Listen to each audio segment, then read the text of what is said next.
Heather Stuart is a primary school teacher living and working in the seaside town of Hastings. She's previously illustrated a large number of children's books and was awarded Illustrator of the Year by Aspire magazine in 2014. Odd Socks and Lost Girl are her debut works as a children's author. The themes of autism and child anxiety stem from her childhood and are also based around her experiences both as a parent and as a teacher. And Heather joins us now. How are you doing today? Hi, Toby. Thank you so much for having me on the show. And I'm feeling fine. Thanks. I've been for an early morning jog in the sunshine. So that's giving Nice. me a lift. Yeah. So, what was it that inspired you to become an author? I was teaching full time, and my daughter became unwell with anxiety. Really, it emerged that she was being bullying. She was being bullied at school, which I didn't know about at the time. She'd gone to secondary school. She'd always been a model pupil. We'd never had any problems at all. And then all of a sudden, she began having huge meltdowns at home. She was still a model pupil at school, but at home she was breaking things and not coping, and sometimes just crying uncontrollably, screaming even. Sometimes it was really distressing to watch. It emerged that we did actually finally get help, and I took some time off work because I needed to get us both some help, really, because it was affecting my mental health as well. So we found out that she was diagnosed with high functioning Asperger's syndrome, which is like the highest form of being on the autistic spectrum, really. So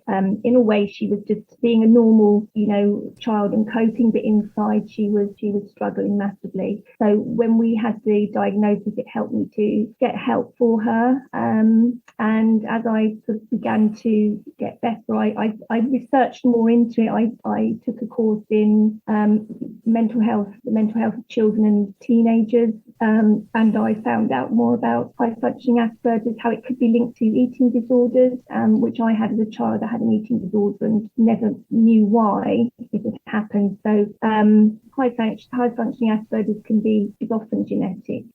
So there were sort of similarities that came into being. And as I started recovering, I started drawing again, something I hadn't done since before I full-time taught, really, because I didn't have time. And I've always drawn and painted for therapy, really, just in times of struggle. It's always helped me. And the pictures, I started to post them online, and they were of a little person having meltdowns and struggling. And people started asking, is this a story? Can we buy it? And so I wrote the story really to go with the pictures. This is for Odd Socks initially, which was a child that could be a boy or a girl. I deliberately left it sort of neither, because I wanted to help children, all children, boys and girls. And it was also cathartic. Excuse me, it helped me also. And then following that, excuse me, that people came and talked to me and talked about mental health.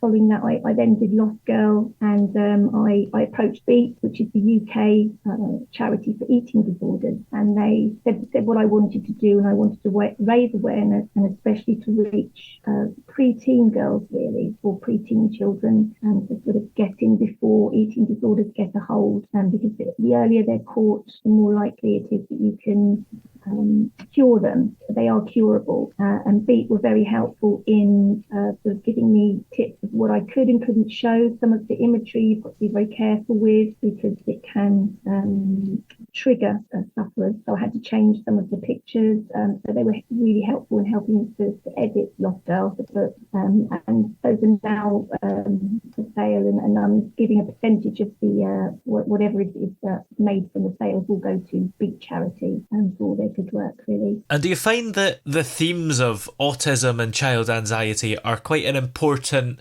thing to include in a children's book? Yes, I mean, I run art clubs and art workshops for children to sort of I find that the art links very well with mental health, and I think the main thing is really that whether you are on the spectrum or not, it's whether you can cope with it. You can have traits of autism or Asperger's. We're kind of not allowed to say Asperger's now. It's all grouped in one, but that's what my daughter was diagnosed with, so I tend to still say that. But I think it's something that it's, anxiety full stop is the main thing really to cope with, because just being on the spectrum isn't necessarily a bad thing. It can give you lots of extra talents and things, but it does mean that often, like in the case of my daughter and myself as well, that the anxiety can get the better of us, the physical symptoms, the not being able to breathe, the heartbeat, the fast heartbeat, the shaking, sweating, and then ultimately it can stop you from doing things. So I think the important thing really is to get on top of those horrible feelings that take over. The being on the spectrum, lots and lots of people are. I've got a friend who she has Tourette's and she has tics and things, but she was saying, actually lots of people have tics, not necessarily Tourette's, but they have tics, that can also affect. I know she has like a nervous cough. I have the same thing, and it can stop you from doing things. So really, it's getting on top of those anxieties, which everybody has, in some form or another. But it can be to the point where it affects your life in a negative way, and that's what you don't want. The book I wrote so that children can sit with an adult. Lost Girl is for slightly older, like pre-teen girls, but they can sit with an adult, hopefully, or a good friend, and talk through the pictures and relate to them, hopefully, about what they're feeling, and maybe understand a bit more about why they're feeling that way. I know my daughter, once she'd had the diagnosis, she would say to me, I know that's why I'm feeling like that now. So it helped her to accept, and that some days she just needs to take a day off. She's studying medicine, she's doing amazingly, but she needs to take a day off and just rest or sleep sometimes, just sleep and recharge. It's all about listening to your body and knowing when you've pushed it too far. And that takes experience.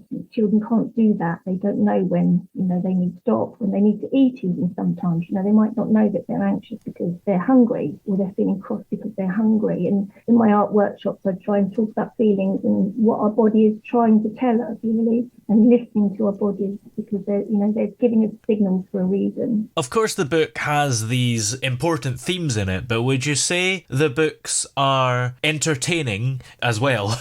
Yeah, yes, they are. They are serious subjects. I have been told that they are easy to read, and the children and adults actually enjoy talking about the pictures. There is a little bit of humour in there now and again as well that hopefully will lighten them. They are, especially Lost Girl is a tricky subject, and I didn't want to hold back on some of the effects of having an eating disorder, which, as I say, I had myself. Unfortunately, things do happen. Like, my hair started to fall out. I ended up in a wheelchair. I had sort of soft downy hair growing on my back because it was my body's way of trying to keep me warm, really. And things like that, I didn't want to play down, because I think it's important that it's out there that this is what can happen. It can be, it is a very, very serious thing, but ultimately I wanted it to be a joyous thing, a message of hope that right at the end in Lost Girl, the girl is back to health. It's conquered. She's basically got the help she needs. It's all about, as well, knowing when you need help, not being scared to ask for help. Taking her medicine, having to take tablets sometimes, and inside just learn to love yourself, really, thinking, okay, I might have these feelings, but I'm okay, and I'm not on my own.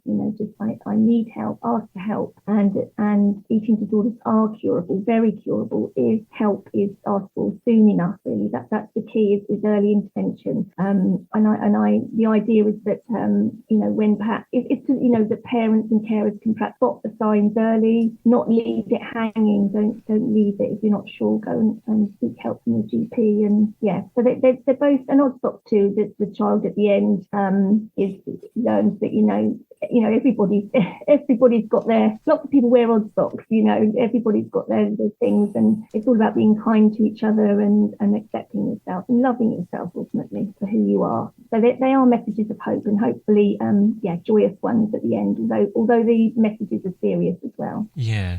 And how do you think the COVID pandemic has affected the mental health of children in the last few years? Do you think it's maybe made your books more important than ever? Yes, I think they've come at a time when as a teacher and discussing with my colleagues, unfortunately, COVID has had a very negative effect in general on children's mental health. We're finding that anxiety seems to be heightened.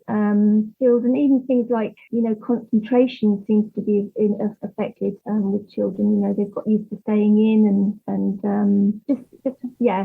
they have been affected in a negative way. Definitely anxiety is more and mental health is worse, I would say, in children. And just, worries, I think worries of the family that have the impact on the children. If families are worried as well about the money situation, even at the moment, which lots of families are, you have to remember that impacts on the children. They spot the signs that, they realise that their parents or their families are worried, and it definitely impacts. And so, the art workshops that I run, and sometimes they're, collaborative so that the children can work together and their feelings often come out naturally, while they're doing the artwork. They just start chatting about things, and it's just like a way of healing.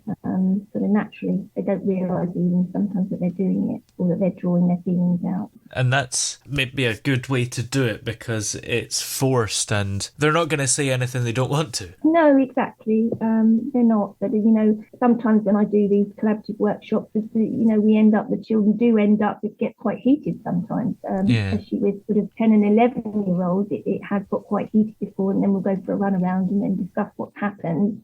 And it's just all come out as we were just doing sand art one day. And as the children were moving the sand around, someone said something, and it came and it brought up, issues of friendship issues, and it led on to other things. And but sometimes the children have to get the anger out.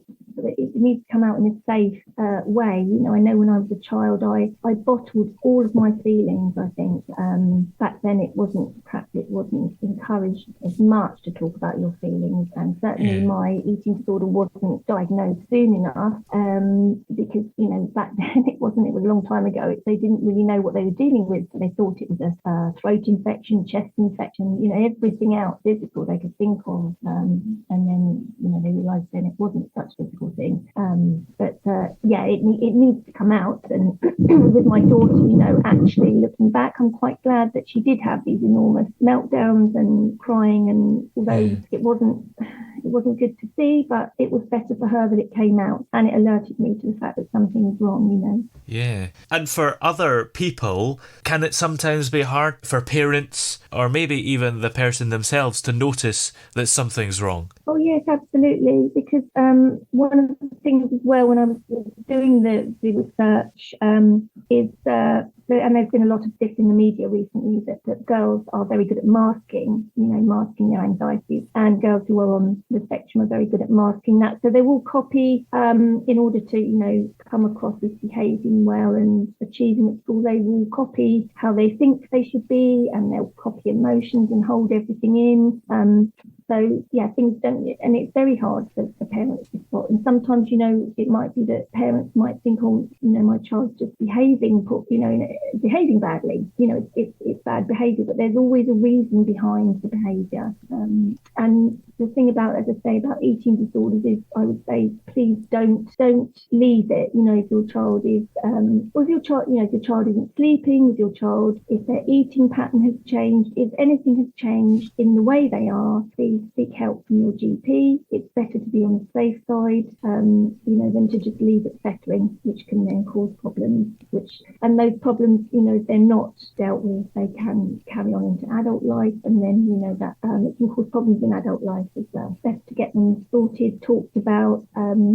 Really, really healthy to talk about mental well-being, which it's much better than it used to be. There is still a lot of room for improvement. I think I would like to do some more research into boys' mental health, and the link with if we can improve that with art workshops. I'm hoping to set some art workshops up just for boys and their mental health, because there's been a rise in male suicide since COVID, which is awful, and there isn't enough research into boys' mental health. There needs to be more research done there as well. Yeah, that's the thing, because people always talk about girls being forgotten about in terms of mental health, but also the same about boys. I think it's just mental health is just forgotten about overall. Yeah, I mean, it's definitely it's definitely better, and when I was a child, it was kind of, you were a little bit ashamed of it. And even now I feel when I'm struggling, and I do struggle, I've been told, well, by my daughters,